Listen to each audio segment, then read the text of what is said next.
Incoming transmission. Picture this. A recording studio somewhere far, far away.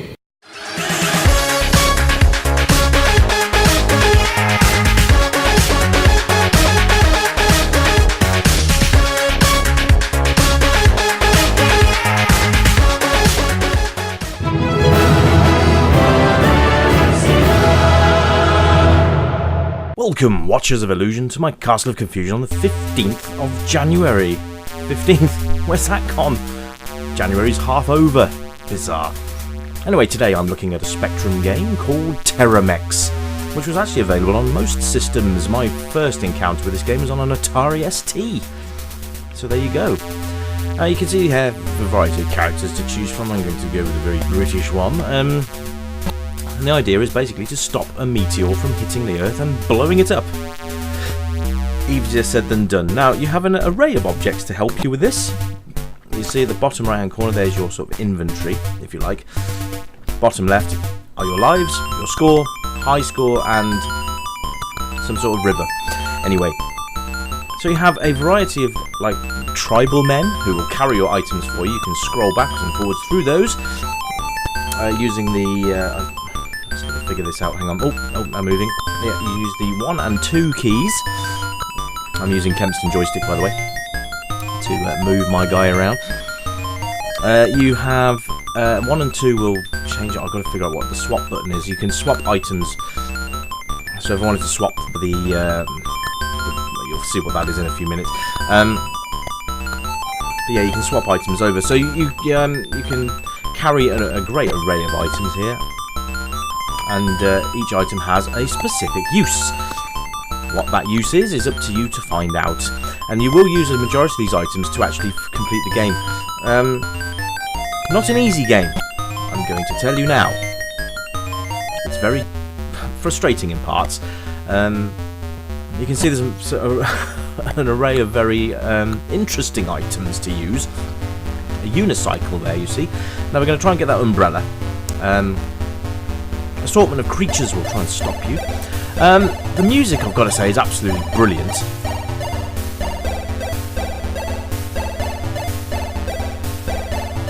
As you can hear there. Brilliant music, it's just spot on.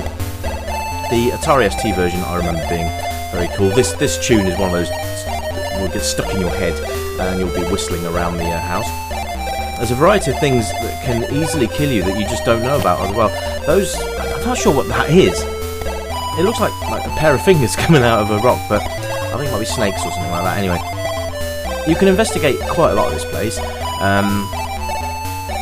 But the only downside, I'd say, you do get one-shotted. There's no sort of health bars or anything like that. You don't know if anything's going to jump out of the rocks until you actually either jump at the rocks or you wait long enough on the screen to actually find out. You see, water kills you in one shot. Weird. Anyway, so once you've got the layout of the room that you're in, you can pretty much navigate through the perils of the room. But you have to be careful of the snakes and the rocks because, there we go, dead again. They do pop out at irregular intervals, so there's no sort of pattern to them. You've just got to be careful. So once they've popped out, it's probably best to try and make your way over, and hope to God they don't pop out again. So it's best to just sort of stay on the screen, just make sure there's nothing coming, like that water droplet there, for example. Oh, and I'm dead again. So we have, you actually have sort of 4 lives in total. See, I've got a score of 400. We're going to have a little go through. I'm probably not going to give this a massive playthrough today, but I'm really pleased that I found it on the Spectrum because I'm also very pleased it's 128k. So you get the fantastic music score at the same time, which is really, really nice. Obviously, with the other versions, you do get full colour, and it's worth a play, to be honest with you. You can also get hints as well. I think if you press T, I think it'll give you hints and tips. S is to swap items, by the way. So you can use that. But yeah, you can sort of ask for info, and if there's somewhere on the screen to use an item, when he scratches his head, you get like a bubble above his head, and it will show the item needed to progress, which I think is absolutely brilliant. So it's nice that you don't get stuck. And if you do get stuck, you can ask for hints. I think that's quite nice. So we're going to try and get to a room that actually requires a hint, and see if we can get it from there. So you can actually see what I mean. Like I said, there's several characters to choose from, each with different nationalities, as you probably saw. Very sort of stereotypical, I might add, as well. But for its time, you know, I'm not going to make excuses for the game. It's not racist. Anyway, here we go. So to get across here, I need a hint, because I'm not sure what to use. And if I'm not sure what to use, I'm going to scratch my head and... there we go. So he'll tell you what to use and nod his head. I think that's really quite cute as well. So anyway, we can now cross across the chasm. You really don't want to be... Now here, I believe you need a snake charmer's flute.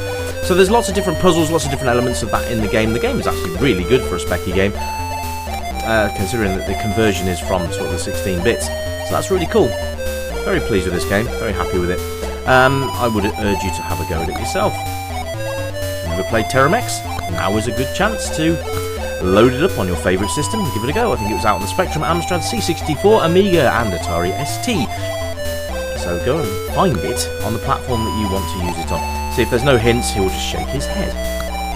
Brilliant stuff. So yeah, that's Terramex in a nutshell. So it's puzzles, figure out what you've got to do next and all that sort of stuff. Yeah, you need a snake charmer's flute to go any further, which we don't have. So unlucky. Anyway guys, it's been the Retro Revival show for the 15th of January. I'll be back very soon. You take care, and I'll catch you in the next review. Bye-bye for now.